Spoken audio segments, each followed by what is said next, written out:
মানুষের কঙ্কাল, কিছু হাড় একটা কবরের মধ্যে রয়েছে। ওই হাড়গুলোর মধ্যে ছোট্ট একটা প্রাণী, বিচ্ছুর মতো দেখতে, অনেকটা গুই সাপের মতো লেজ আছে, 4 হাত পা আছে, ছোট্ট একটা মাথার ছোট্ট একটা বডি বিশিষ্ট ছোট্ট একটা প্রাণী, বিচ্ছুর মতো। ওই প্রাণী অনেকগুলো হাড়ের মধ্যে ছোট্ট একটা মুখ দিয়া এক হাড়ের কর্নারে ঠোকর মারতেছে। ওই লোকের মাথার হাড়, বুকের হাড়, পায়ের হাড় আর হাতের হাড়গুলো খসখস করে একটা আর একটু পরে দেখলাম আর খসর খসর কোনো আওয়াজ আসে না। ওই ভাই বলতেছেন, এবার আমি নির্ভয়ে আবার কবরস্থান থেকে বের হয়ে গেলাম। আমার হাতে একটা টর্চ লাইট ছিল। হঠাৎ করে টর্চ লাইট যখন আমার পাশে এরকম ভাবে মেরেছি, দেখি সেই ছোট্ট প্রাণীটা আমার পায়ের কাছে হাজির হয়ে গেছে। ভয় পেয়ে গেলাম। এবার আমি হাঁটি, আমার পিছনে পিছনে ওই বিচ্ছুটা আগায়, আমি হাঁটি, ও আসে, একটু জোরে হাঁটি, ও জোরে আমার দিকে আসতেছে। এইবার আমি ভয়ে দৌড়ানো শুরু করলাম, ও আমার দিকে দৌড়াইয়া আসতেছে। পুলিশ ভাই বলেন, দৌড়াইতে দৌড়াইতে আমি আর কুল কিনারা পাই না।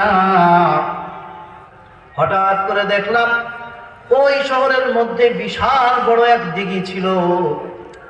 ওই দিঘির এক পাশে গিয়ে আমি পানির মধ্যে নেমে গেলাম। দেখলাম তার সাথে তো দৌড়াইয়া পারা যাবে না, পানির মধ্যে নামলে ও যদি পানির মধ্যে নামে মইরা যাবে, ওরে আর খুঁজে পাওয়া যাবে না। আল্লাহর কসম করে বলতেছি ভাই, ওই পুলিশ ভাই আল্লাহর কসম করে বলতেছেন, আমি এক পাড়ে গিয়া যখন উঠে গেলাম, আমার 2 পা এখন পানির মধ্যে রয়েছে। ওই কর্নার থেকে লাইট মারলাম, দেখলাম ছোট্ট প্রাণী আর ছোট নাই, বেশ বড় একটা আকৃতি ধারণ করেছে, পানির পাশে দাঁড়িয়ে আছে, পানির মধ্যে নামে নাই। আমার এক পা পানির দিকে উঠায় ফেলছি, আর এক পা পানির মধ্যে ছিল।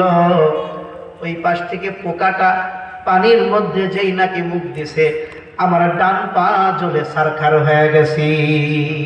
সুবহানাল্লাহ। তাকায় দেখলাম লোকটার ডান পা নাই সাথে। উনি বলেন, ডাক্তারের কাছে গেলাম। ডাক্তার বলল, ভাই আপনার পায়ের যে অবস্থা, এই পা আর শরীরের সাথে রাখা যাবে না, এমন পচন ধরেছে, এই পচন ধরতে ধরতে গোটা শরীরের মধ্যে পচন ধরে যাবে, ও শরীর একদম অকেজ হয়ে যাবে, বাঁচতে যদি চান পা কেটে ফেলেন। এবার পুলিশ ভাই বলেন, ভাই দুনিয়াতে আল্লাহ পাক রব্বুল আলামিন মাঝে মাঝে কবরের আযাব দেখান। আমি পাকিস্তানি পুলিশ, আমি সাক্ষী দিচ্ছি, দুনিয়ার মধ্যে আমি সরাসরি কবরের আযাব দেখেছি। সুবহানাল্লাহ।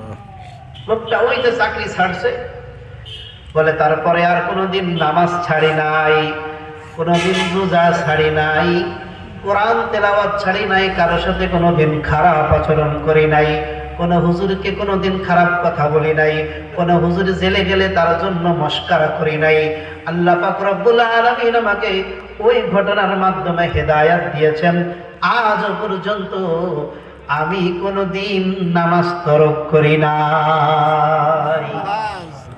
এজন্য আল্লাহ পাক রব্বুল আলামিন মাঝে মাঝে এমন কিছু ঘটনা দেখায় আমাদেরকে শিক্ষা। তো এই সূরা তাকাসুরের মধ্যে আল্লাহ পাক রব্বুল আলামিন এরকম কিছু কথা বলেছেন, যে কথাগুলো আমাদের জন্য পাথেয় হয়ে থাকবে। ভাই, এই সূরার একটা শানে নুজুল আছে। শানে নুজুল বুঝেন? শানে নুজুল মানে হলো কোন সূরা নাজিল হওয়ার কারণ, কোন সূরা নাজিল হওয়ার কারণ।